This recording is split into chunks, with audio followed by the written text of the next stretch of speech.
बहुत ही खास मेहमान इस वक्त मेरे साथ जुड़ चुके हैं। स्वागत करते हैं जाने माने मार्केट एक्सपर्ट और एलिमेंट प्लेटफॉर्म्स के चेयरमैन अजय बग्गा सर का। बग्गा सर, गुड इवनिंग, बहुत बहुत स्वागत है आपका।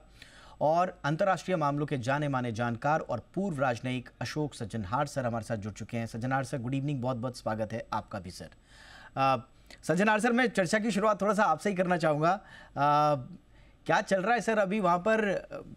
मैं हेडलाइंस देख रहा हूँ, वॉशिंगटन पोस्ट और बाकी जगह की बड़ी इंटरेस्टिंग सी हेडलाइंस हैं। अभी ताज़ा अगर आप देखें तो उस पर लिखा है कि Trump versus Harris divides a marriage, a town and America on election leave. शादियाँ टूट रही हैं या डिफरेंसेस आ रहे हैं, शहरों में डिफरेंसेस आ रहे हैं, पूरे अमेरिका में डिफरेंसेस आ रहे हैं। बड़ी नेक टू नेक चल रही है सर। एग्जैक्टली अभी आपका एनालिसिस क्या कहता है सर, किस ओर जा रहा है इलेक्शन? जी नहीं, बिल्कुल ठीक है। आप कह रहे हैं बहुत ही गहमा गहमी है, और जिसे कहा जाए, हम यहाँ पर कहते हैं कांटे की टक्कर है। तो बिल्कुल कुछ नहीं मालूम चल रहा है जो कौन जीतेगा, क्योंकि देखिए, जो भी ये पोल्स भी आते हैं, जो सर्वेज भी आते हैं, कभी एक पोल एक कैंडिडेट को थोड़ा ऊपर बताएगा, दूसरा पोल दूसरे कैंडिडेट को ऊपर बताएगा। और ऐसा है, जो ये वाले जो उनकी बढ़त है एक दूसरे कैंडिडेट से, वो भी with in the margin of error है। तो मतलब अगर आपका कोई नंबर आया है 43% है, मार्जिन ऑफ एरर 3 या 4 है, तो उसमें अगर दूसरे के 45 आए हैं तो फिर कुछ मालूम नहीं चलता है जो कौन आगे है कौन पीछे है। और इसको देखते हुए, एक तो मैं आपको बहुत ही बधाई देना चाहूंगा, जो आपका इंट्रोडक्शन जो था आपने अभी दिया है, जो कैसे वहाँ का इलेक्टोरल सिस्टम चलता है और कैसे वहाँ पर इलेक्टोरल कॉलेज बनता है, तो वो आपने बहुत अच्छी तरह एक्सप्लेन किया है। और थैंक यू उसमें सर। आपने वो भी बताया है जो स्विंग स्टेट्स कौन सी होती हैं। तो अभी ऐसा लगता है जो करीब 226 तो इलेक्टोरल कॉलेज वोट्स इनके पास हैं, कमला हैरिस के पास हैं। मतलब जो जिसे कहा जाता है ब्लू स्टेट्स, या जो लीन कर रहे हैं डेमोक्रेटिक, तो 226। और डोनाल्ड ट्रंप के पास करीब 219 हैं। तो अब 7 बैटल ग्राउंड स्टेट्स हैं या स्विंग स्टेट्स हैं जिन्हें कहा जाए, जिसमें कि 93 इलेक्टोरल कॉलेज वोट्स हैं। तो अब लड़ाई जो है उनमें होनी है। और उसमें भी वो कहा जाता है, जो देखिए 2020 में करीब 40,000 लोगों ने जो अपने मत दिए थे, उससे निर्णय हुआ था जो कौन राष्ट्रपति बनेगा। यहां पर इस समय कह रहे हैं करीब 100,000 लोगों की वोट से इन्हीं बैटल ग्राउंड स्टेट्स में जो राष्ट्रपति बनेंगे उनका निर्णय होने वाला है। तो बिल्कुल ही कोई नहीं बता सकता है मेरे विचार से। अब 6 तारीख को थोड़ा बहुत इसका पता चलेगा, पूरी तरह फिर भी नहीं पता चलेगा, क्योंकि वहाँ वो पेपर वोटिंग होती है, उसमें काउंटिंग में जैसे कुछ स्टेट्स ने कहा, विस्कॉन्सिन ने कहा हमको तो 2 सप्ताह लगेंगे अपनी जो वोटिंग हो जाती है उसको काउंट करने में। तो अब देखिए, थोड़ा समय लग सकता है, परंतु रुझान जो है वो मालूम चल जाना चाहिए काफी हद तक। 6 तारीख को जो किस तरफ हो जा रहे हैं इलेक्शन। सर, बग्गा सर ने तो बाकायदा पूरी एक सीरीज़ चलाई हुई है और बहुत इंटरेस्टिंग बग्गा सर के इनसाइट्स हैं उनसे जानना बड़ा दिलचस्प होगा। सर, थोड़ा सा आप अपने रिसर्च से बताइए, स्विंग स्टेट का डायनामिक्स क्या कह रहा है? क्योंकि जो सर्वेज आए हैं, जो की बैटल ग्राउंड स्टेट्स हैं, उसमें ऐसा लग रहा है कि हैरिस जो है नॉर्थ कैरोलिना और विस्कंसिन, और थोड़ा सा ट्रम्प जहाँ पर होल्ड कर रहे हैं वो शायद एरिज़ोना, जॉर्जिया और नेवादा में, बट पेंसिल्वेनिया और मिशिगन टाइट बताया जा रहा है।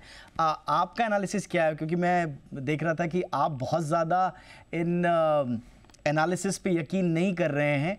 थोड़ा सा बताएं सर, आपका एनालिसिस क्या कह रहा है? जी दीपक जी, बहुत बहुत शुक्रिया बुलाने के लिए। और एम्बेसडर साहब ने ऑलरेडी बहुत अच्छी तरह से समझा दिया कि कितना कम वोट्स के फासले से जीत अर्जित होने वाली है। इससे ही प्रॉब्लम है दीपक जी। एक तो फेक न्यूज़ बहुत है, एआई के कारण अब वीडियो पे वीडियो ऐसे आते हैं जो गलत होते हैं, फेक। और अब ये जो पोलिंग जो है वो बिल्कुल अब विफल हो चुकी है। अब कल एक पोलिंग निकल के आया आयोवा में। अब 800 लोगों से उन्होंने पूछा, 808 लोगों से, उसको फिर एक्स्ट्रापोलेट करना पूरे आयोवा पे। और जो एक रूरल बेल्ट है, बिल्कुल ट्रंप का गढ़ है, और वहां दिखाया उन्होंने कि ट्रंप पिछड़ रहे हैं। तो ट्रंप काफी नाराज हुए उससे। इसमें क्या है, एक हम कहते हैं फाइनेंस में, इसको कहते हैं हाइपोथेटिकल बायस। हाइपोथेटिकल बायस क्या है? आप पूछते हैं वोटर से, आप किसको वोट देना चाहेंगे? ये हाइपोथेटिकल क्वेश्चन है, क्योंकि 60 से 65% वोटर ही पहुंचेगा जब आपने सर्वे तो किया 100% का।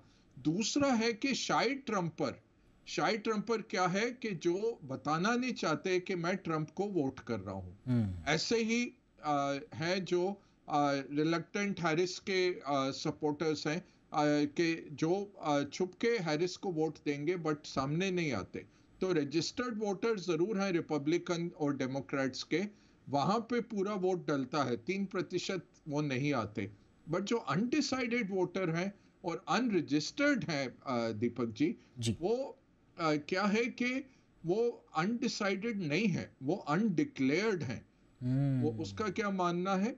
उसका क्या मानने है कि वो वोट करेंगे जाके, उसमें से 75% वोट डालेंगे, एक चौथाई तो आते ही नहीं है, 75% उसमें से वोट डालने जाएंगे, बट वो आपको गलत बता रहे हैं पोल्स में। और पोल्स में जब कांटे की टक्कर है, 1% से इधर से उधर स्विंग हो जाता है, तो उसमें अगर थोड़ा सा भी ये तबका जो है अनडिसाइडेड है, जो एक्चुअली अनडिक्लेयर्ड है वोटर, वो फिर पोल्स को बिल्कुल तहस नहस कर देता है। तो पोल्स में मत जाइए, प्रिडिक्शन मार्केट्स पे तो बिल्कुल नहीं जाना, वो तो सट्टा है। ओपन उन्होंने बेटिंग मार्केट्स खोले हुए हैं कि आप बेट कर सकते हैं हर एक कैंडिडेट के, हर एक सेनेट की सीट के लिए, हर एक हाउस ऑफ रिप्रेजेंटेटिव के लिए और हर एक स्टेट के लिए आप बेटिंग कर सकते हैं। उसमें हमने देखा एक बहुत बड़ा अमाउंट फ्रांस से आया। अब वो फ्रांस में बैठा हुआ जो निवेशक था, क्या वो एक्चुअली वोटर है कि क्या वो स्पेक्युलेटर है? तो ये बेटिंग मार्केट्स भी, जैसे भारत के सट्टा बाजार, फिर भी हम देखते हैं एक्यूरेसी रहती है, और ये ग्रे मार्केट प्रीमियम वगैरह सट्टा बाजार से ही बन के आता है, काफी एक्यूरेट रहता है और सेल्फ फुलफिलिंग हो जाता है। यहाँ का जो है, क्योंकि ये ग्लोबल है और बहुत तरह की ताकतें, स्टेट लेवल एक्टर्स भी आ रहे हैं इसमें, तो इसलिए बहुत मुश्किल हो गया है कुछ इसका निष्कर्ष निकाल पाना। हो सकता है लैंडस्लाइड हो जाए, दोनों में से किसी को बड़े तेजी से वो आगे भाग जाए। हो सकता है कांटे की टक्कर रहे, और जैसे जॉर्ज बुश, एल गोर आपने मेंशन किया था, वो सुप्रीम कोर्ट तक गया और दिसंबर में जाके फाइनली उनके सुप्रीम कोर्ट ने कहा कि जॉर्ज बुश जीते हैं, तब वो बने राष्ट्रपति। नहीं तो तब तक बिल्कुल असमंजस की स्थिति थी। मैंने बग्गा सर की उस सीरीज का जिक्र क्यों किया, मैं दर्शकों के बताना चाह रहा हूँ, क्योंकि देखिए सारे के सारे पोलस्टर्स जो हैं वो बड़े बड़े क्लोज मार्जिन की बात कर रहे हैं। और बग्गा सर का जो मैंने आर्टिकल पढ़ा था उसमें वो कह रहे हैं कि आप इन सब पे ध्यान मत लगाइए, हो सकता है कि एक तरफा किसी एक पक्ष में, बग्गा सर ने किसी का नाम नहीं लिया है, लेकिन कह रहे हैं कि किसी एक तरफ में हो सकता है कि लैंडस्लाइड मार्जिन शिफ्ट हो जाएं, क्योंकि अपने जो बारीकी सर ने बताई हैं उनके हिसाब से। दो चीज़ों का जिक्र किया, दर्शकों को बताना ज़रूरी है। आयोवा का जिक्र किया सर ने। आयोवा का प्रॉब्लम यह है कि 2016 और 2020 में ट्रंप यहाँ से बड़े मार्जिन से जीते थे। अभी बग्गा सर ने जिसका जिक्र किया उसमें यह बताया जा रहा है साहब, यहाँ से 3 पॉइंट से, यानी कि 3%, 44% 47%, यानी कि 3 पॉइंट से कमला हैरिस आगे चल रही हैं, इसलिए वो अनएक्सपेक्टेड शिफ्ट बताया जा रहा है। लेकिन एम्बेसडर सज्जन हार सर, जो इंपॉर्टेंट जो बात बग्गा सर कह रहे हैं वो है पोलिंग एक्यूरेसी, जो कंसर्न्स हैं। इस वक्त मेरे साथ एक और खास मेहमान भी जुड़ चुके हैं, उनका भी मैं आपसे परिचय करा दूं। हमारे साथ पूर्व राजनयिक एसडी मुनी सर भी जुड़ चुके हैं। इनफैक्ट मुनी सर के पास ही मैं अब चलता हूं। मुनी सर, काफ़ी गहमा गहमी हो रही है और पोल एक्यूरेसी पे बहुत सवाल उठ रहे हैं। इनफैक्ट कहा जा रहा है, जैसा बग्गा सर ने भी कहा, सज्जनार सर ने भी कहा, कि जितने भी अभी तक रुझान आए हैं वो with in the margin of error में हैं।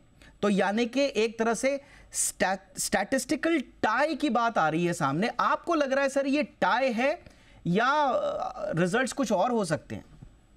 भाई मेरे लिए ये कहना बहुत मुश्किल है कि रिजल्ट क्या होगा।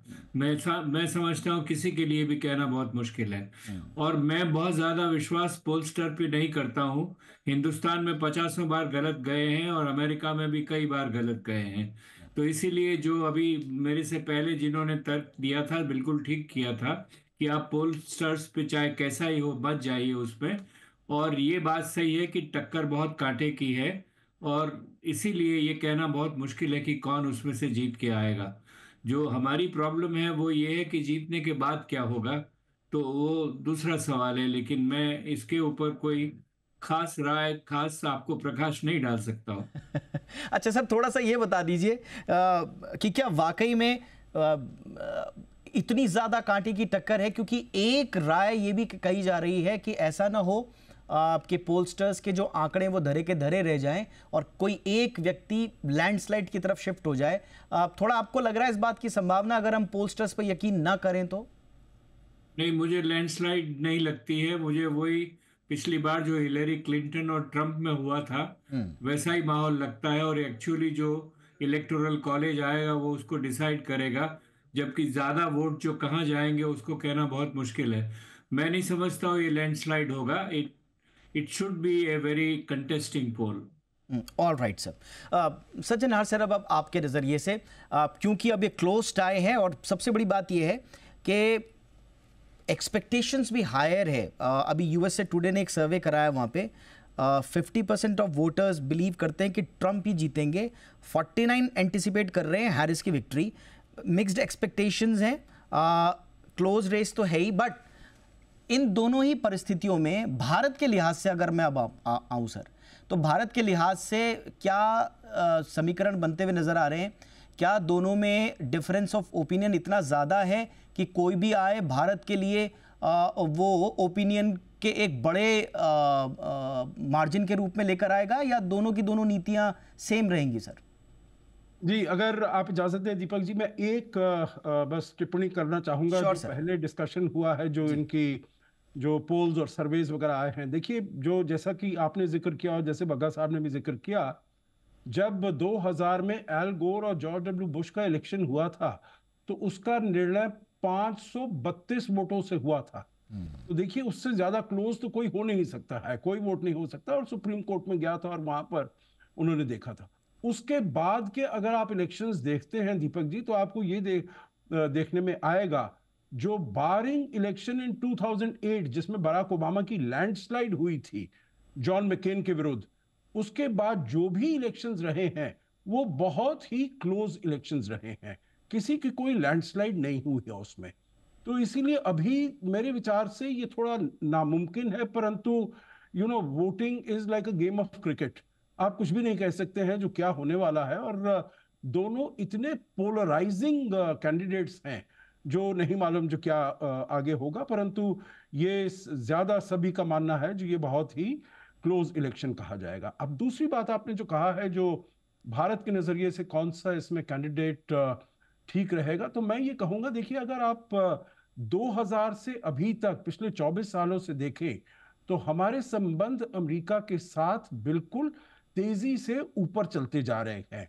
कोई भी राष्ट्रपति रहा हो, चाहे वो डेमोक्रेट रहा हो या रिपब्लिकन रहा हो, हमारे जो संबंध हैं वो अच्छे चलते रहे हैं, क्योंकि हमारे दोनों देशों के अब हितों में और ज्यादा तालमेल हो गया है, सामंजस्य हो गया है, जिसे कहा जाए एक स्ट्रेटेजिक कन्वर्जेंस है दोनों देशों के इंटरेस्ट में।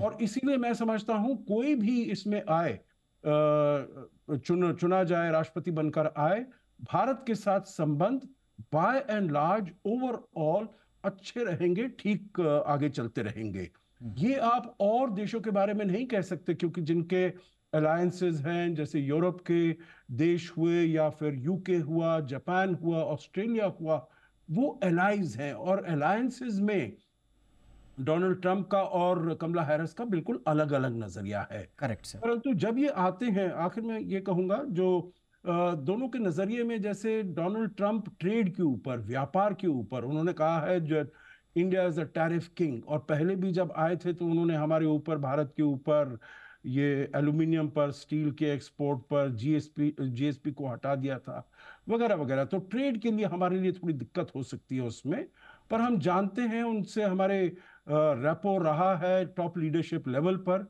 और वो बातचीत होकर उसको सुलझाया जाने का प्रयास हो सकता है। और अगर कमला हैरिस आती हैं तो ये जो चीजें कहते हैं, democratic backsliding, human rights, minority rights, उसके ऊपर थोड़ी बातचीत हो सकती है। पर मेरे विचार से जो जनरल डायरेक्शन है हमारी रिलेशंस का, वो ऊपर चलता जाएगा। राइट सर, पर फिर भी आप सबसे मैं कई बार ये सवाल पूछ चुका हूँ, मैं दोबारा बग्गा सर से भी पूछूंगा इस बार के परिप्रेक्ष्य में भी। सवाल वही है सर, कंपैटिबिलिटी आपको किसकी लगती है भारत के साथ ज़्यादा असर्टिव, अपने एडवर्सरीज के खिलाफ रहने वाले ट्रंप, या फिर मल्टीलैटरलिज्म और डिप्लोमेसी के साथ आगे बढ़ने वाली कमला हैरिस? देखिए, ये समझना है कि अनलाइक भारत में जहाँ के हमारी ब्यूरोक्रेसी रहती है, परमानेंट रहते हैं और पॉलिटिशियंस आके बदलते रहते हैं, अमेरिका में अब ट्रंप आएंगे तो उनका ट्रांजिशन चल रहा है। कैटोर फिट्जजेरल्ड के जो सीईओ हैं वो हेड है उनके ट्रांजिशन क्या है, 10,000 पोस्ट पे जो भी कैंडिडेट जीतेगा वो 10,000 नियुक्तियां करेगा, तो पूरा ब्यूरोक्रेसी चेंज हो जाता है। अब जैसे भारत में जो राजदूत हैं अमेरिका के, वो मेयर होते थे एलए के, वो फॉरेन सर्विस के स्पेशलिस्ट नहीं है, वो मेयर थे, पॉलिटिकल अपॉइंटी हैं, और भारत जैसे अहम कंट्री में वो एम्बेसडर हैं आज के दिन में, जबकि हमारा फॉरेन सर्विस रहेगा और जो कि पीढ़ियों का हमारा एक्सपीरियंस है, अनुभव है और स्ट्रैटेजी है। तो डेमोक्रेट्स जो हैं वो चाहेंगे कि जो रूल बुक से प्ले हो और जिस तरह से वो फ्रेंड्स को भी साथ लेके चलना चाहेंगे, ट्रंप का कोई उनको काबू में नहीं कर सकता। तो उनका अपनी सोच है और वो इस बार ही उन्होंने तय कर लिया है कि 2016 में जो गलतियां थी, जहां हर 6 महीने में वो बदल रहे थे अपने लीडरशिप को, क्योंकि वो लोग लॉयल नहीं थे ट्रंप की पॉलिसीज की तरफ और अपना दिशा कर रहे थे, इस बार ही वो बहुत चौकन्ने हैं कि ट्रंप लॉयलिस्ट ही आएंगे। तो 10,000 पोजीशन अहम जब बदलती हैं तो वो पूरी गवर्नमेंट बदल जाती है। और ये दूसरी बात अहम हमने रखनी है नजरिए में कि जो वो रिटोरिक बोलते हैं, जो अनाप शनाप बोला जाता है कैंपेन के टाइम और जब कुर्सी पे बैठते हैं तब वो क्या करते हैं, बहुत फर्क रहता है। उसमें राष्ट्रहित ही रहेगा, बट ये जरूर है कि जैसे मुनि सर ने भी कहा कि पोलराइज्ड है, सारा वोटिंग बेस पोलराइज्ड है, तो पॉलिसीज भी काफी दो तरफा है। ट्रंप आए तो टैक्स काटेंगे, रेगुलेशंस हटाए जाएंगे, प्रो बिजनेस करेंगे, बट अमेरिका फर्स्ट का प्रो बिजनेस करेंगे कि घर वापस आए इंडस्ट्री, और जो अमेरिकन कंपनीज ने बाहर पैसा रखा हुआ है, जैसे 2016-20 के बीच में उन्होंने सहूलियतें दी थी, वो वापस आए और इमिग्रेशन के ऊपर बहुत स्ट्रांगली वो गाज गिराएंगे। बट भारत के लिए अच्छा क्या है, वो कह रहे हैं जो सुशिक्षित इमिग्रेंट्स हैं उनको हम जल्दी से जल्दी नेचुरलाइज करने की कोशिश करेंगे। दूसरी तरफ डेमोक्रेट्स क्या करेंगे, डेमोक्रेट्स कंजम्पशन ग्रोथ के थ्रू कोशिश करेंगे कि इकोनॉमी बढ़ाई जाए। दोनों एंटी चाइना है, डेमोक्रेट्स थोड़ा रूल बुक से हैं, ट्रंप ओपनली है, 60% कह रहे हैं। और अगर आप नोटिस करें, चाइना ने भी अपनी अहम बैठक 14 स्टैंडिंग कमेटी की बैठक 4 नवंबर से शुरू की और फ्राइडे को उसका निष्कर्ष निकलेगा, जब तक उनको थोड़ा आइडिया आ जाएगा कि ट्रंप आ रहे हैं कि हैरिस। और उम्मीद यही है कि चाइना एक और स्टिमुलस लेके तैयार रहेगा कि ट्रंप के टैरिफ के सामने, और सबसे बड़ा यही रहेगा कि अपनी करेंसी वो डिप्रिशिएट कर देंगे। उसके चलते जो एशियान की करेंसी है, इंडोनेशियन हो गया, मलेशिया हो गया, कोरिया हो गया, इन सबको करेंसी गिरानी पड़ेगी और भारत का भी रुपया गिरेगा। तो चाइना ये बजूका लेके तैयार है दीपक जी, बट बाकी राष्ट्रहित में ही चलते हैं दोनों तरफ। और आपने इंपॉर्टेंट बात कही कि राष्ट्रहित में दोनों चलेंगे, और खास तौर से ट्रंप को लेकर जिनका बड़ा मिक्स्ड ट्रैक रिकॉर्ड रहा है। उनके फर्स्ट टर्म में बायलैटरल डील्स की तरफ एम्फसाइज करते थे, लेकिन ट्रेड पर वो बड़ा एक्सर्टिंग प्रेशर भी डालते थे।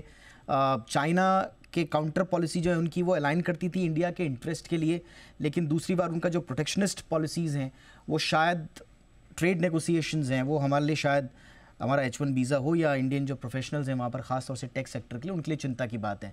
लेकिन SD मुनी सर, आप दोनों की जो भी रिजल्ट आए, दोनों को आप भारतीय परिप्रेक्ष्य में कैसे देख रहे हैं? कि भारतीय परिप्रेक्ष्य का सीधा नज़रिया ये है कि दोनों में से कोई भी आए वो अमेरिकन प्रेसिडेंट होगा। ये डेमोक्रेट्स अमेरिका फर्स्ट कह नहीं रहे हैं, लेकिन इनके लिए भी अमेरिका फर्स्ट रहेगा। उनको अपनी डोमेस्टिक कॉन्स्टिट्यूएंसीज को ज़्यादा नर्स करना है। जहाँ तक फॉरेन पॉलिसी का सवाल है और ख़ास तौर से एशिया की तरफ नज़रिए का सवाल है, दोनों का नज़रिया एक जैसा है। भारत उनके लिए स्ट्रेटेजिकली बहुत इम्पोर्टेंट हुआ है जब से चीन की चुनौती उनके सामने आई है, और भारत का जो मार्केट है उभर रहा है धीरे धीरे, वो उनके लिए बहुत अट्रैक्टिव है। देखिए आप पिछले 5-7 सालों में कितना आर्म्स एंड एम्यूनेशन अमेरिका ने भारत को बेचा है, और कितनी टेक्नोलॉजी इन्वेस्टमेंट्स वो लोग सोच रहे हैं इसके बारे में। तो दोनों बातें, जो मार्केट है और जो स्ट्रेटेजिक एस्पेक्ट है, उन दोनों को लेकर भारत की अहमियत अमेरिका के लिए कम नहीं है, चाहे कोई ब्यूरोक्रेसी हो वहां पर, चाहे कोई प्रेसिडेंट हो। जो उनके डिफरेंसेस हैं वो इमिग्रेशन पे होंगे, वो एबॉर्शन पे होंगे, वो हेल्थ केयर पे होंगे, वो उनके डोमेस्टिक इश्यूज हैं जो हमको सीधा अप्लाई नहीं करते। लेकिन जहां तक ट्रेड का मामला है, मैं ये बता दूं कि ट्रंप का नाम ऐसा है कि वो ट्रेड पे असर करता है, लेकिन डोंट फॉरगेट डेमोक्रेट्स के साथ भी हमारे ट्रेड एग्रीमेंट्स फाइनलाइज नहीं हुए हैं, और उसके बहुत सारे राउंड्स हो गए हैं अभी तक, फिर भी ट्रेड के मामले में हम अटके हुए हैं। तो अमेरिका अपना इंटरेस्ट देखेगा, और उस इंटरेस्ट को देखते हुए हमें उसके साथ नेगोशिएट करना पड़ेगा। ये मानता हूं मैं कि जो ये डेमोक्रेसी और ह्यूमन राइट्स और रिलीजियस फ्रीडम की बात डेमोक्रेट्स ज्यादा करते हैं, वो ट्रंप नहीं करेगा। Trump may be relatively far more practical on all these terms, लेकिन डेमोक्रेट्स भी जब डेमोक्रेटिक डेविएशन की या रिलीजियस फ्रीडम की बात करते हैं तो वो स्ट्रेटेजिक इंटरेस्ट को नजरअंदाज नहीं करते। स्ट्रेटेजिक इंटरेस्ट के लिए वो डेमोक्रेसी को नजरअंदाज करते हैं। इसीलिए कुल मिलाकर मुझे लगता है कि हमारी तरफ से कौन रब हो हमें का हानि, इस तरह का एटीट्यूड हमको रखना चाहिए, और जैसा व्यक्तिगत पर्सनैलिटी ओरिएंटेशंस जैसा है उस हिसाब से हम अपनी डिप्लोमेसी को मोल्ड कर सकते हैं। एब्सोल्युटली सर, यानी कि बग्गा सर ने जो बात कही उसका लब्बो-लुबाब निकालें, सज्जनहार सर ने जो बात करी उसका लब्बो-लुबाब निकालें, तो वो एसडी मुनी सर के आखिरी वक्तव्य की जो पहली लाइन थी, जो भी आए वो अमेरिका का प्रेसिडेंट आएगा। दुनिया अपने अपने पक्ष विपक्ष में इस परिस्थिति को जैसे भी आंके, हम सबको परिस्थितियां इसी रूप में आंकनी होंगी कि वो हमारे कोई खिलाफ या पक्ष के व्यक्ति नहीं, बल्कि अमेरिका के प्रेसिडेंट होंगे, और अमेरिका एज ए नेशन, उसमें हमारे क्या हित छुपे हुए हैं, उनके क्या हित छुपे हुए हैं, उन्हें एक टेबल पर लाकर नफ़ा नुकसान जब देखा जाएगा, उसके बाद ही आगे की द्विपक्षीय संबंधों की परिपाटी तय होगी। बहरहाल जब भी रिजल्ट आए हैं तो बड़े दिलचस्प, आगे देखते हैं कि बग्गा सर जैसा कह रहे थे, इशारा दे रहे थे कि लैंडस्लाइड जाता है या वाकई में क्लोज रहता है, देखने वाली बात होगी। फिलहाल बहुत दिलचस्प मोड़ आ चुका है। बहुत बहुत शुक्रिया आप तीनों का वक्त निकालने के लिए। Bagga sir thank you so much sir, Sajjanar sir बहुत बहुत शुक्रिया sir, Muni sir thank you so much sir वक्त निकालने के लिए।